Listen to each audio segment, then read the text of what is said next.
Shadow work is about bringing our unconscious patterns and programming into the light to create the changes we want to experience in our day-to-day lives.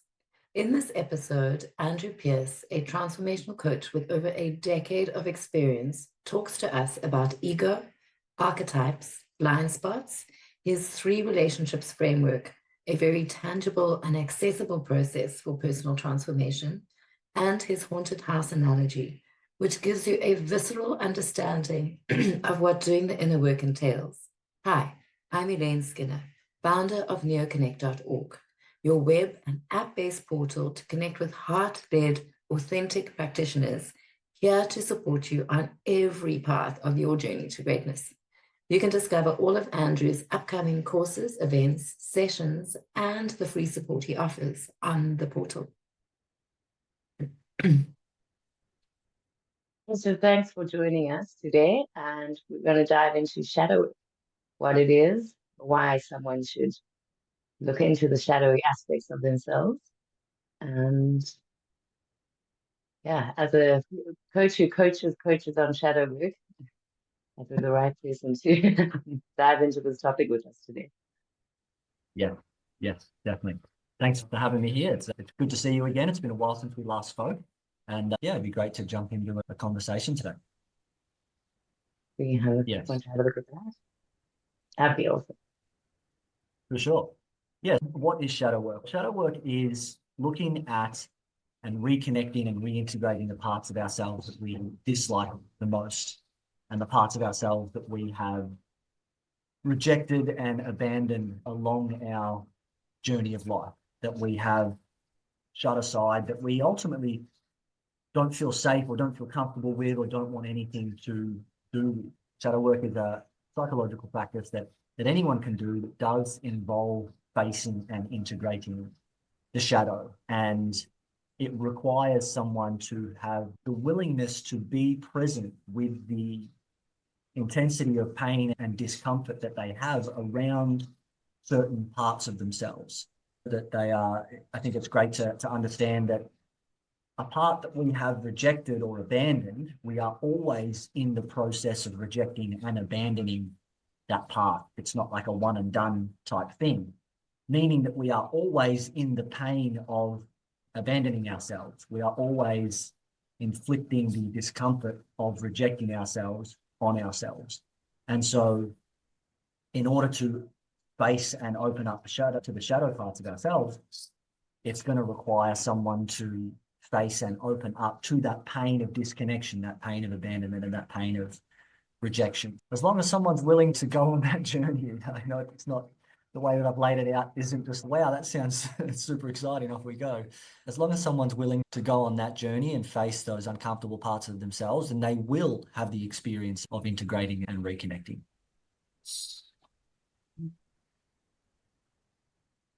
In terms of shadow aspects, often they're not always the worst parts of ourselves.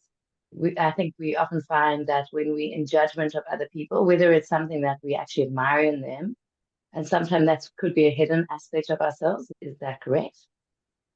Totally, yeah. It's, for example, it's a great question. For example, someone may have shadow around a confident part of themselves, and they judge that part of themselves as cocky, arrogant, show off, wanker, full of themselves. And by association, by those judgments and associations, it's just, I don't want to associate with this part of myself. I don't even like this confident part of myself because they're too confident, they're too cocky. So how can I expect that the world is going to receive this part of myself with open arms when I'm not even doing that? And so a great little insight on that line of thinking is that the degree to which we fear judgment, rejection, criticism, and abandonment from the world is a direct reflection and insight to the degree at which we are doing that within ourselves currently. So yeah, many times there are great, gifted, strong, confident, powerful parts of ourselves that we can judge in a negative manner and then still reject. With shadow work, there's different characteristics that we play out and the opposites. Do you want to speak a bit about that? Sure. So I suppose the archetypes that I The have archetype. worked with, yeah, the archetypes that I've worked with most in my time have been the work of a woman named Carolyn Mace. And so she has a lot of archetypes. Yet the archetypes that I've journeyed with the most personally and that I've taught the most in my programs and my one-to-one work, what she refers to as the primary shadow archetypes, which looks at 8 different archetypes, 4 shadow, 4 light, that can be broken down into 4 pillars. The first pillar being about desire and setting direction, which is your prostitute shadow and your lover archetype. The second pillar being about expanding upon the desire, turning it into a dream. What is this desire actually going to look like in the world? And then 100% committing to that dream. At that level, you're working with the shadow of the child and the light of the sovereign. And then as you come into the third pillar, this is really about taking action and the manifestation of resources and the connecting to resources within oneself. The shadow archetype here is the victim, and then the light archetype is the warrior. And then the fourth pillar is really about non-attachment, trust and surrender, and allowing the work that you've done in the previous 3 pillars to come to fruition. And the shadow archetype here is the saboteur, and then the light archetype is the magician. And what's really cool about working with these archetypes is that they are universal. They're across country, they're across culture, they're in the psyche of every human being. And so it gives a really great roadmap, really, like an insight into human behavior, where the value that I've found from the archetypes is that there are so many things from each archetype that resonates, that either it's a trait or a characteristic of the light that inspires you to move forward, or it's a trait or characteristic of the shadow that just like an emotional stab to the chest or a punch in the guts that you're just like, oh God, I do that. And you can feel it in your body distinctly. You can feel it in your system. And so when working with the archetypes, they're just a great point of reference also to understand where you are at on your development journey, or if you are consciously trying to manifest something and bring it into your reality. You've got 4 separate pillars that are distinct from each other. And within those 4 pillars, you've got 2 archetypes. You've got a shadow and a light. And then within both of those, you've got a huge list of traits and characteristics and situational experiences and examples that you can be like, okay, this is where I'm at most strongly. Therefore, this is where I have most shadow. Therefore, this is where I'm most stuck.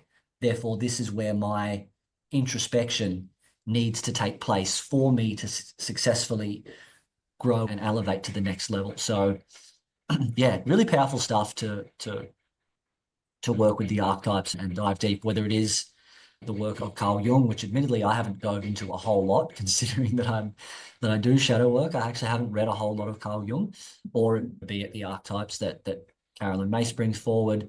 And then you've got King, Warrior, Magician, Lover, and you've got the Priestess and the Maiden, all this type of stuff there. Archetypes in general are very powerful and very beneficial to work with. Mm-hmm. It gives us a better understanding of how we play things out in our lives, whether we are stuck. I read this funny meme the other day. It's if you don't address your shadows, you end up dating them. Yes, yeah, pretty accurate. Which is quite a thing. So if we're not addressing sort of our own negative and positive aspects, then we are always judging or attracting them on the outside. Is that correct? Yes.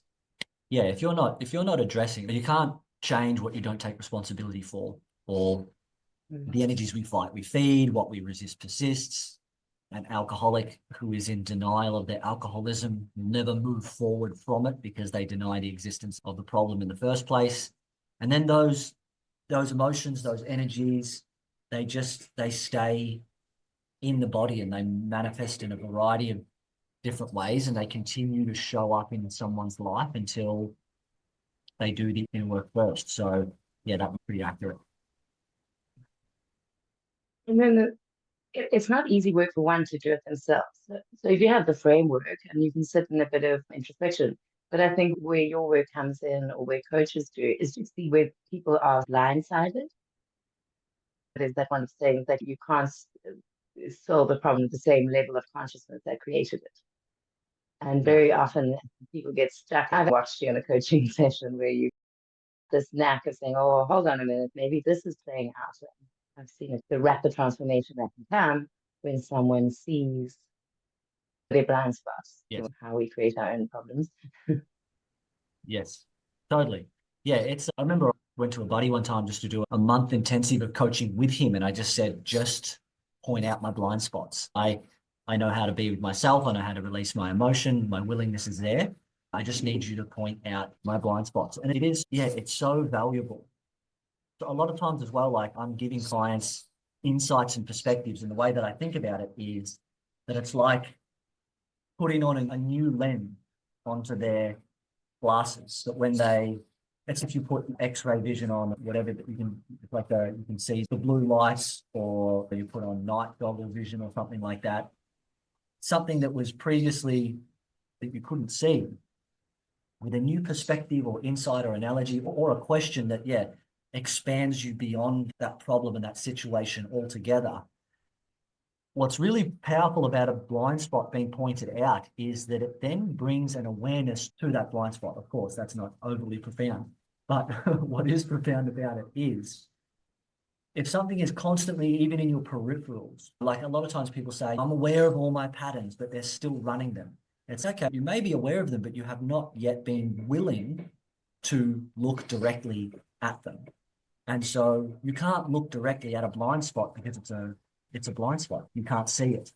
But when it does come into your awareness and you have the willingness to look at it and stay present with the shadow, the insecurity, the fear, the doubt for long enough, it will dissolve and there will be a release. I think a great analogy is to think about how vampires can't stand being in the light of the sun for extended periods, or they will dissolve and die.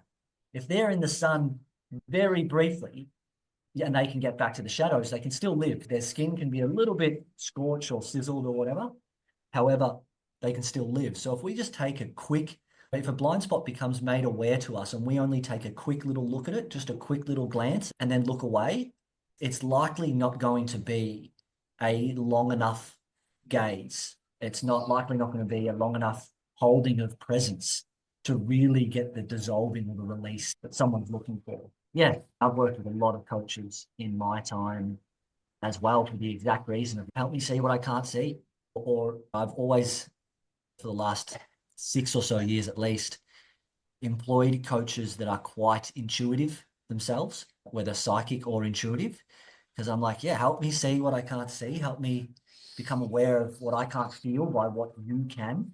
And let's get to work. Let's get it done.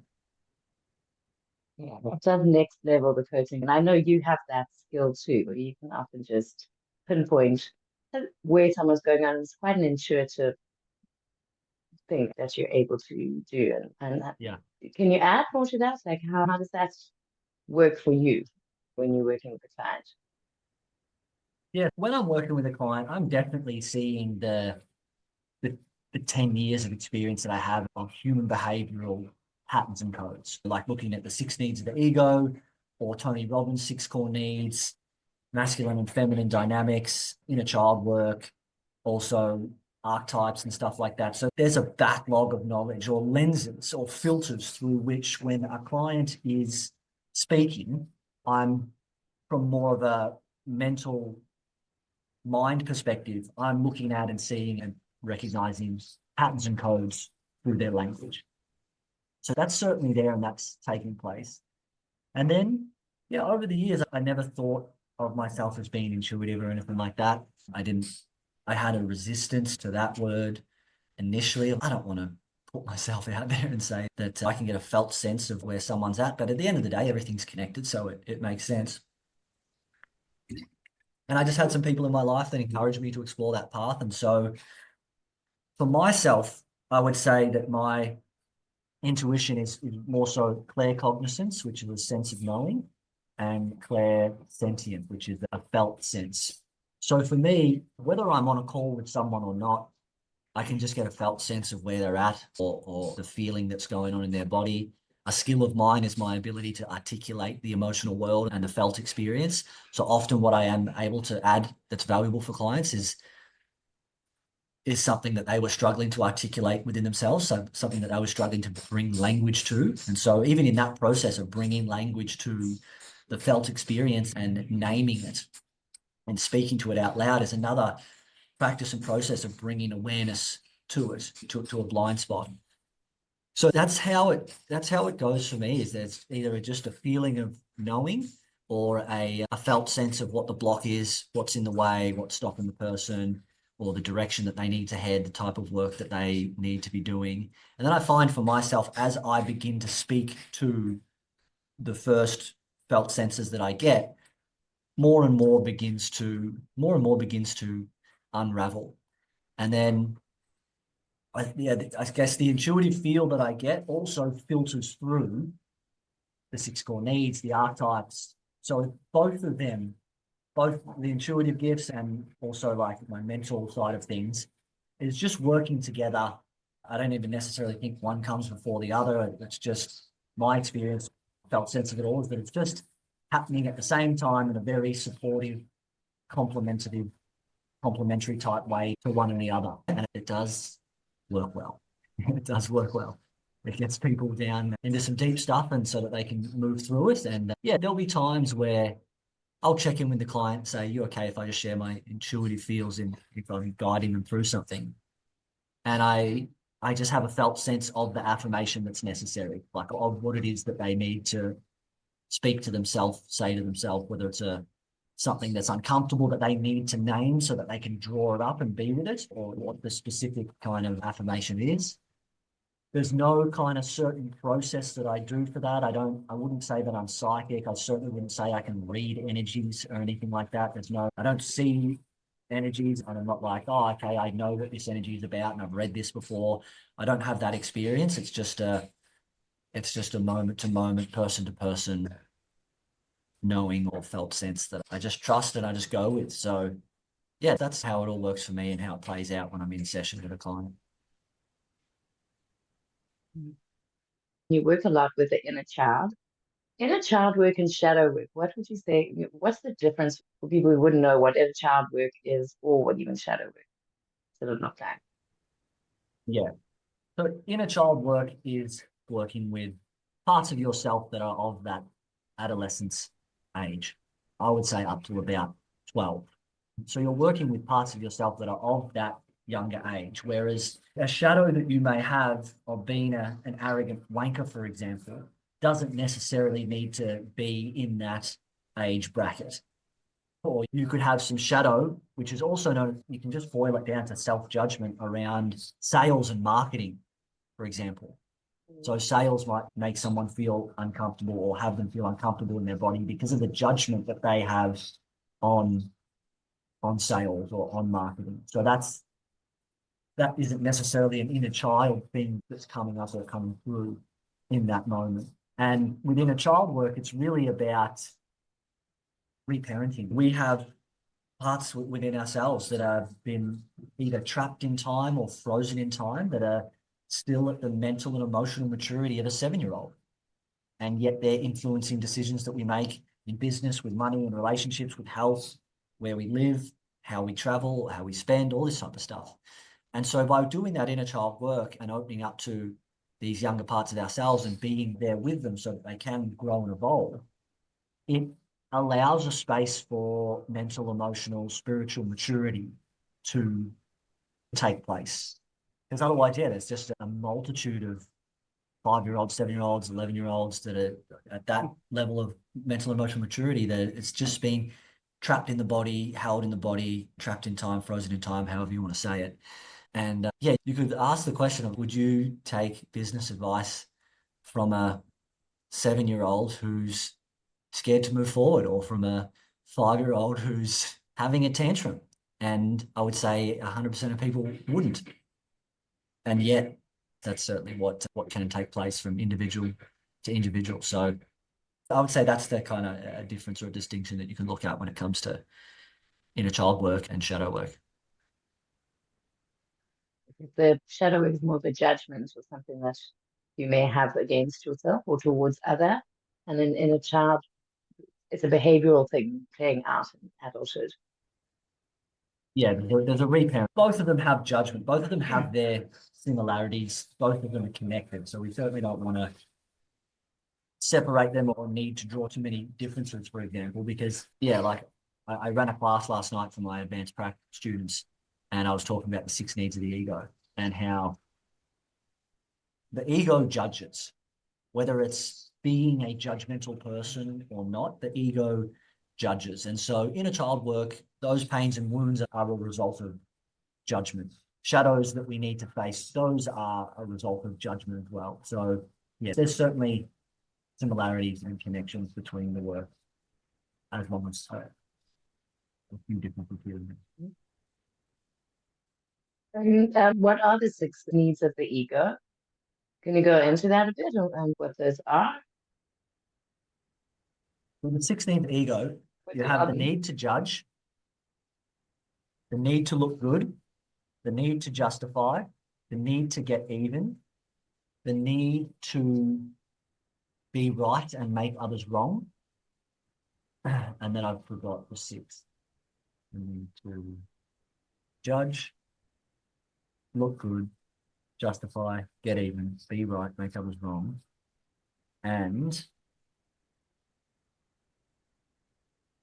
yeah, that one's gone for the time being. But they're very interesting to explore. Looks at how each need has a primal function and then has a real shadow distortion type function. So an example of the need to judge, you know, in the primal sense, it's about discernment. And to be discerning, which literally means to be able to judge well, to be able to judge whether it's safe or not to take that dark alley is a need to have. However, of course, in the shadow distortion, it can play out as intense self-judgment or a lot of judgment on others. Of course, that can lead to complications. Yeah, it's quite interesting to explore and dive into those needs and the operating mechanics of the ego and really get an understanding. It's just so good to have a distinction of, okay, yes, I can see that there is a benefit to the primal need of the ego to judge. The other one is the need to know. That's right. So the need to know, for example, the need to know can be, in a primal sense, the need to know which berries or mushrooms are poisonous and which aren't.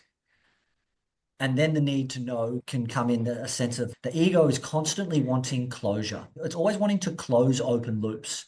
If there's a 3/4 circle, it wants to fill that last quarter to bring certainty to the uncertain. And this can be people being very controlling. The ego is very controlling. And this is a great example is like someone who has their routine, and as soon as something hiccups in the routine or they step outside of the routine, it can just be too much unfamiliarity, too much uncertainty. There's an emotional reliance or neediness or dependency on that routine for a sense of certainty, for a sense of comfort and familiarity. Someone can really lean on their routine so that they feel safe and comfortable. And so then and that's also going to, in ways, lead to a very boring life, because that's only meeting the need of certainty, which is the 6 core human behavioral needs, which are 6 different needs of the ego. But that's only meeting the need of certainty. And if you're meeting the need of certainty so often and you're hardly meeting your need of variety and uncertainty, then the overarching need of the ego is drama. And so someone will manifest a bit of drama into their life, probably in a dysfunctional manner, one way or another, just for a bit of shake-up, just for a bit of excitement, just for a bit of variety. So if someone is unhealthy when it comes to the need of the ego, of the need to know, for example, then it's likely that they're going to have an unhealthy relationship to the behavioral needs of certainty and uncertainty as well. So again, understanding these patterns and codes as a coach is just like, all right, this is the stuff to work with, not the surface level story that a client is bringing to the conversation, but so let's look at the emotional stuff that you have that's underpinning these dysfunctional behaviors. Let's look at these invisible driving forces behind why we do what we do. And then your surface level story, then your emotional experience and your reality, then they are going to change. That's where you'll feel effortlessly can feel things just drop out of your life and fade out, and have others come on in, because there has been an energetic shift on that fundamental level. So, yeah.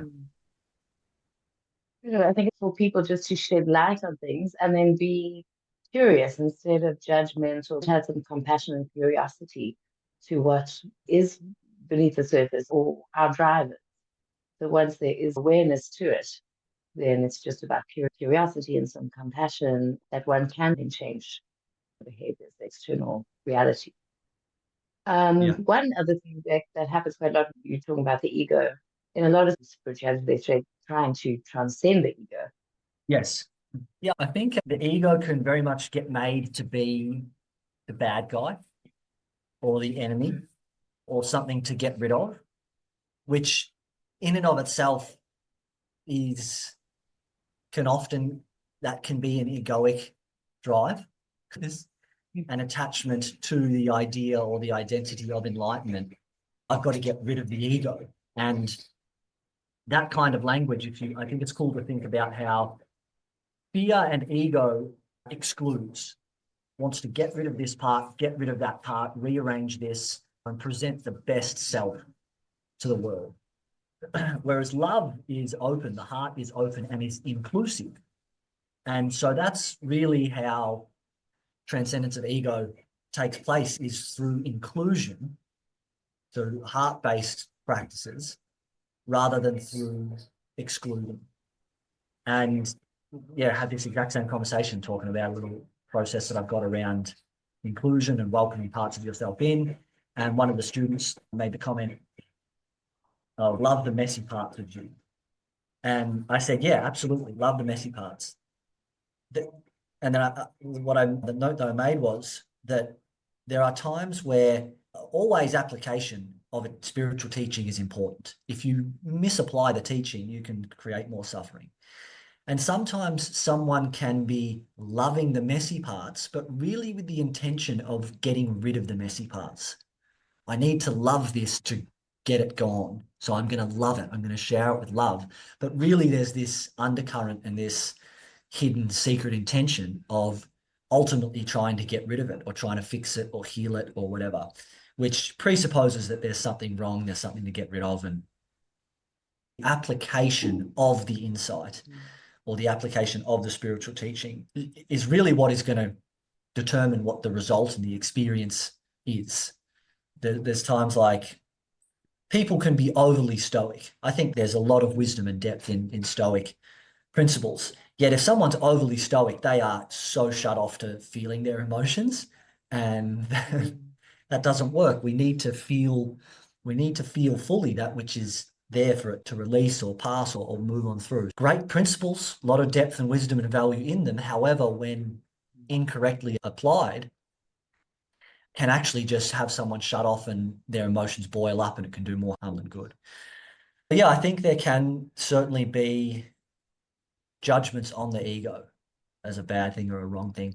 I think it's great personally just to understand that every single person on the planet is a being of self-interest. The ego is hardwired for safety, survival, and self-preservation.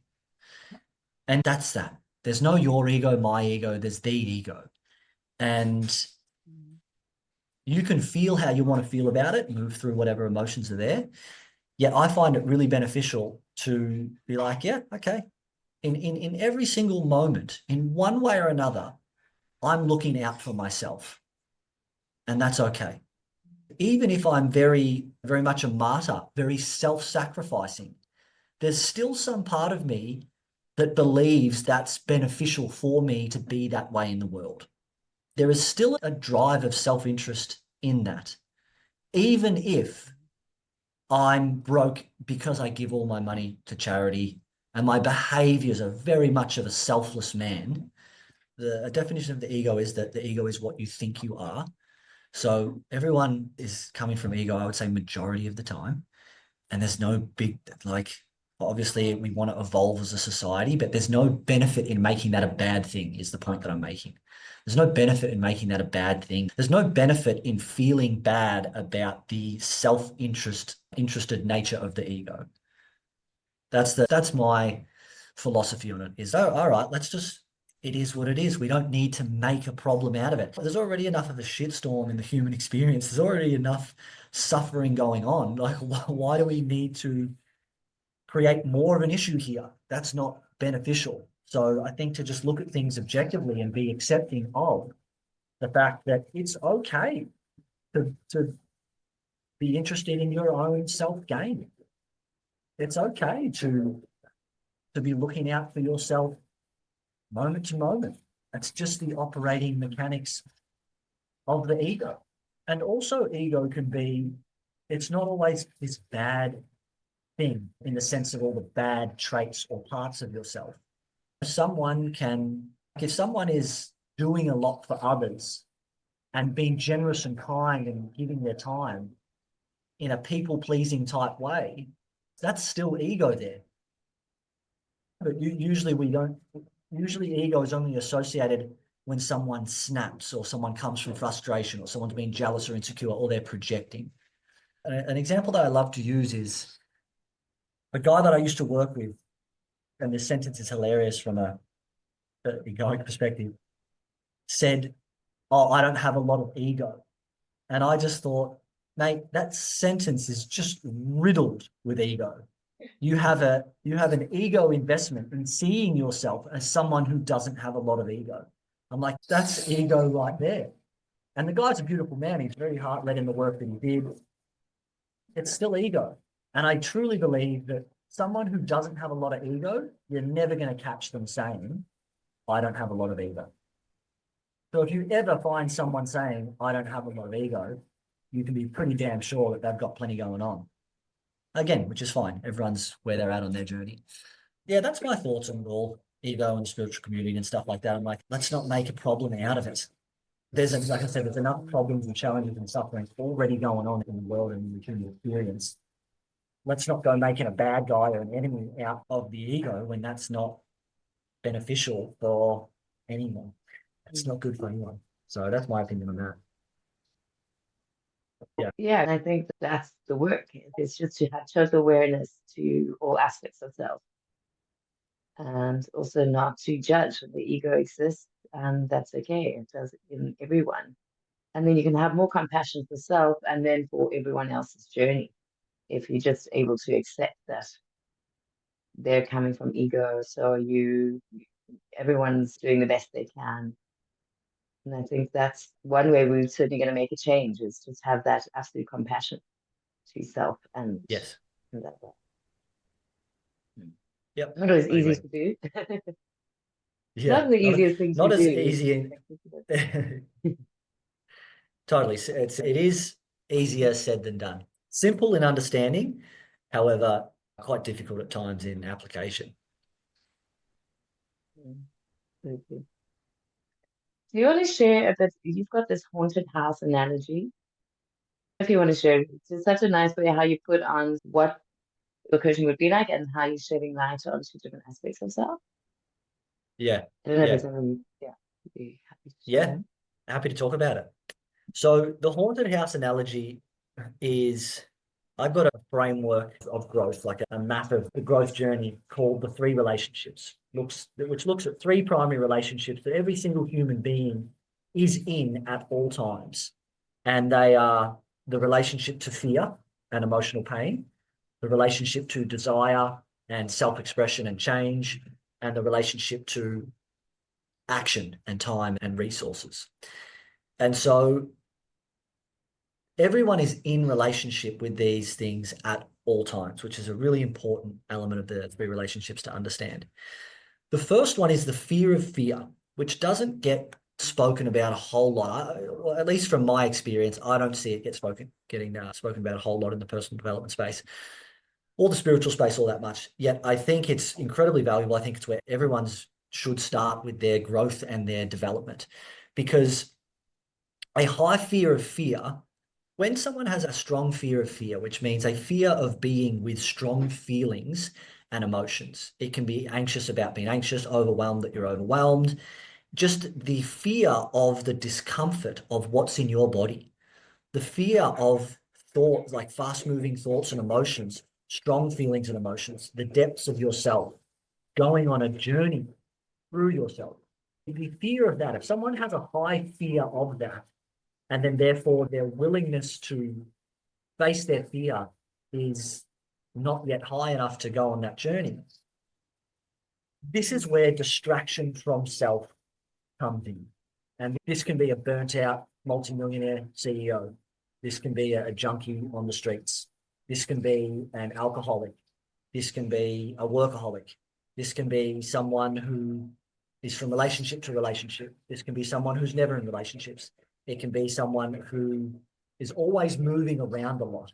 They're somewhere for 3, 4, 6 months. Then there's this discomfort and they just move on because whatever comes up in that moment, they're scared to be with it. It is the fear of fear in that moment.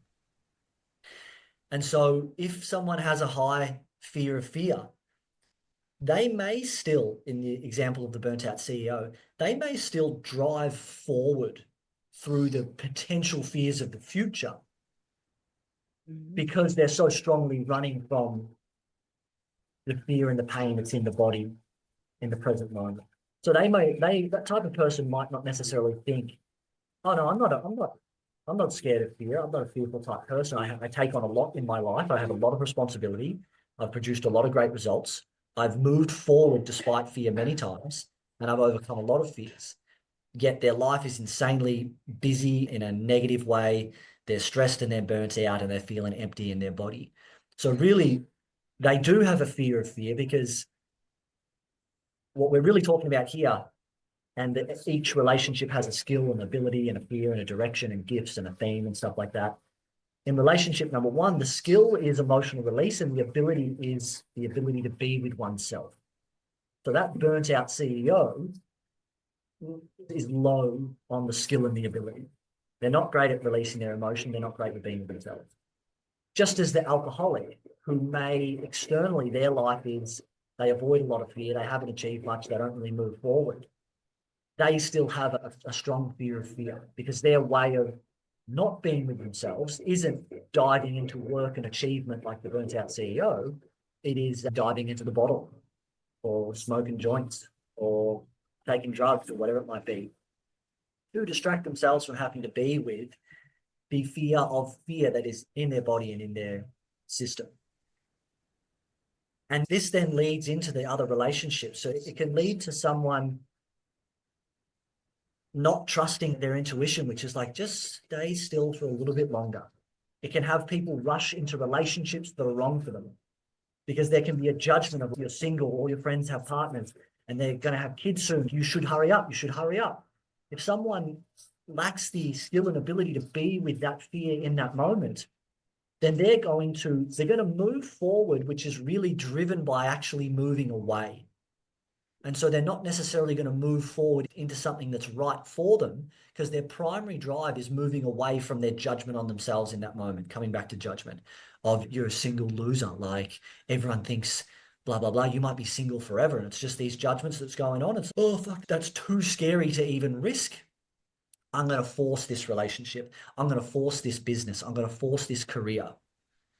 And then you can get so far down the path that it's, I've been doing this for 10 years now. It would be too huge to pivot. It'd be too huge to let it all go, to give up everything that I've worked for. And people that often do that, either their intuition and they just feel this difference in their body and their soul is, you've got to move in this direction, or the pain is just built and built and built. It's just, I can't stay any longer. However, if someone does the work of the fear of fear and has the ability to be with themselves and the skill of emotional release, when those judgments come going, that mind is talking, the body's feeling uncomfortable, there is the skill, the ability, and the willingness to be present, knowing that this too shall pass. I'm not going to make a decision whilst my internal world's having a tantrum. I'm not going to make this decision whilst I'm in a negative, like an elevated, negative, emotional, fear-based experience. One of the worst times you can go making big decisions to dive into relationships and start businesses or follow degrees. So when someone has a low fear of fear, and they're in my relationships, you've got unhealthy, moderate, and healthy. That then flows into the next relationships. So there's a principle of the 3 relationships that says healthy feeds healthy, just as unhealthy feeds unhealthy. So if you're unhealthy in number 1, you're going to be unhealthy in 2 and 3.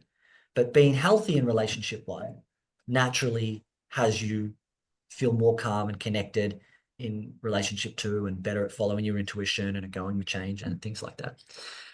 And the primary perspective of relationship number 1 is the haunted house analogy, which is the haunted house is a representation of being in mind and body. No one's up there with you, Elaine. You're just up in your mind and body, totally alone, just as I'm in mind and body alone. And everyone else is. No one is in my mind and in my body with me. And so it's, imagine being in this haunted house that has no lights on. It's terribly scary.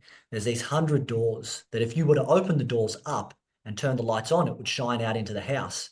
But whilst it's dark and there's noises and you feel like you're seeing things, you're terrified. Your back's against the wall. So you're not moving because the wall is the only thing that offers you any sense or amount of certainty in that moment. To move away from that then has that tingling feeling in your back, where you're like, oh, someone's watching, someone's about to get me, whatever it might be. And the next stage of that is to imagine that 3 friends come into the haunted house with you. They've got a torch each and they give you a torch. All of a sudden, there is more of you in your experience with you. There's a greater courage, willingness, confidence to go and explore that house and to open up the doors. And as you, let's say, go through 20 doors, you've gone in, you've faced the pain, the discomfort, the fear of opening that door and being in that room. You've now got 20 doorways that have light streaming out from the room into the haunted house. And so someone can then come back to where they started and sit down on a sofa in the haunted house and just be like, oh, okay, we've got some light in here now. This is not anywhere near as scary as before. I can take a rest. And often clients that I work with that do come in burnt out after we've done some work for around 4 months, they usually have a period of just, we're no longer in damage control. We're no longer having all these issues that we need to fix. And they'll come to a session, they'll be like, hey, Andrew, I don't feel like I've got anything to work on today. And I'm like, yeah, you've graduated to a level of competency in relationship number 1. And often at times they're like, I just want to chill for a bit. I just want to enjoy where I'm at for a bit. And so they just sit on the sofa in the haunted house with the 20 doors open. And then naturally desire comes up for something more, something new, something different. And in order to create that difference in the haunted house, they've got to open up door 21 through to 47, for example. And so you go on that journey of bringing more light into your conscious experience. And that's the analogy on the haunted house, it's about bringing more of yourself into your experience with yourself. And the 3 affirmations to apply in this context are, first off, getting your own attention, being like, hey, Andrew, I'm here with you. I've got your back and we're in this together. And often this is it is always, in fact, speaking to scared, lost, confused, afraid parts of ourselves, often that are quite young. And there's just a comfort in that. What this process does within the context of this analogy is it begins to cultivate safety, security, and a sense of self-support in the body. As that is cultivated, there's a greater courage, willingness, and bravery to explore one's inner world. And as that takes place, then the doors get opened. And then just being in the house is more enjoyable, which is also known as your conscious experience of life, your emotional and mental experience of life becomes more enjoyable because it's not so full of fear. When those 20 doors, when those 100 doors are shut, you're in there alone and you don't have a torch and you've just got your back against the wall, the experience of that is shit. If that's your life experience, that sucks. That's a scary, uncomfortable, panicky time. Racing thoughts, tension, tightness in the body. It's just not fun. Yeah, exactly. Shut off. And bringing more of yourself into your experience with yourself is really about creating the safety and the security and the self-support to go on the journey of opening the doors, which is healing the wounds. Door 21 could say mother wounds, for example. Door 23 could say child shadow. Door 27 could be like, oh, father wounds. And you're like, I don't want to look at those. I really don't want to look at those. But if you want the light from door 27 to shine out into your experience, you've got to open the door. You've got to face what's in that room. And the more that you do it, the more internally peaceful, calm, grounded, steady, stable, enjoyable, joyous, relaxed, rested your experience becomes, because you're not constantly in a high fear of fear. You're not constantly fighting what's there, and you're not constantly scared of what may come up. So I've had times in my experience where I'm like, oh, I don't want to open that door because I'm scared of what might come up and what truths I might have to face. Whereas I've done enough now that when fear is present and insecurity is moving through, it's still uncomfortable. And there's still degrees of fear at times. Yet I'm not here worrying about what might come up, because I know I can handle it. I know the tools, the insights, the practices. I've done it a million times. So I have a confidence. I'm healthy in relationship number one. I have a high competence in relationship number one. And therefore that gives me a calm, a freedom, a groundedness, a rest, a relaxation, and inner peace, knowing that I can handle and be with the depths of myself. And yeah, the haunted house analogy is a beautiful way to really effectively start and go on that journey. It definitely does. It distills the life journey of uncovering ourselves. I love that analogy. I've worked with you. I've heard it before. I don't think there's a better way to explain why we would go on this journey of self-discovery, why we'd work with someone, why we'd look at our shadows and our inner child. And basically just to live our best, highest version of ourselves. And I think so many people can live their entire life stuck in that haunted house, not realizing that there's definitely a way out and a way to live. Because I think your life can be very dark and very small and very scary should one stay there. Totally. Yeah, I agree. There's definitely things that we can do about our traumas. There's a way out for sure. Definitely. Andrew, the last thing that I will add is I also have a process of willingness. I'm sure you've gone through the willingness scale that I've created. Looks at 0 to 100. So the thing that I'll add in about the fear of fear, and the power of willingness is also used. It's a tool that is the 3 relationships, the framework, and then I have tools that are used in different ways across all 3 relationships. And one of them is the power of willingness.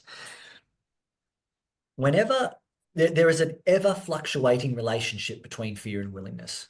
If fear is greater than willingness, fear wins. And this is why people don't move forward, whatever it is. When it's not time, timing, money, resources, got to ask my partner, all this type of stuff. It is that there is a fear that is greater than the willingness. However, when willingness is greater than fear, willingness wins. There is behavioral change, action takes place, the body softens and opens up to the pain that's there. Someone moves forward in one way or another, where they're taking action on their business that they want to build, leaving a relationship, starting up a uni degree. It can be however it looks, whether it's a moving towards something, or there's always some degree of moving towards in a way, or it's leaving a job or relationship. It's valuable to understand that if, for example, someone has the desire to quit their job, but their fear of quitting their job is greater than their willingness to face that uncertainty or to face the shame of being unemployed, let's say, they'll stay in the job, which is then important to understand that they are willing to tolerate a toxic work environment. So willingness is ever present. It's really just what direction are you pointing your willingness? And someone can tap into deeper willingness at any moment. It's not something that is in the future. It's not something that they need to do to get and earn or access. And then when fear becomes greater than willingness, when your willingness to dive deep within yourself and face some uncomfortable truths is greater than the fear of diving deep within yourself and facing uncomfortable truths, you'll open door 27 and 28 and 29 and 30, 31, all the way to 42. But 42, there's just some shaking behind 42. There's some noises, there's some screams. And just intuitively, you're just like, oh, there's some stuff behind door 42. All of a sudden, the relationship of fear and willingness has shifted up. Fear is now greater, willingness is now lower. And then someone says, oh, I was doing so great. I was doing so well. I smashed through those doors. And now I'm a bit stuck here. And there can be new insights and perspectives to explore based on where that person is in their life. However, fundamentally, at the base of it all is let's get back to being more willing than we are fearful. Because when we're more willing than we are fearful, we'll open door 42 and 43, 45, 44, 45, 46, and so on. So the last thing that I'll share is that, underneath every stuck, limiting behavioral pattern, belief, whatever it might be, every fear that isn't being faced or every shadow that isn't being confronted is a lack of willingness to do so because there is a high fear of fear. Again, the teaching's just all coming back to each other, interconnecting. So that's the last thing I'll add on that. That's brilliant. Thank you. You're welcome. Pleasure. So that was in conversation with Andrew Pearce, two coaches on shadow work and inner child work. And thank you for joining the Pathways podcast. For more information on Andrew Pearce and all his work, visit neoconnect.org or download our app from the App or Play Store.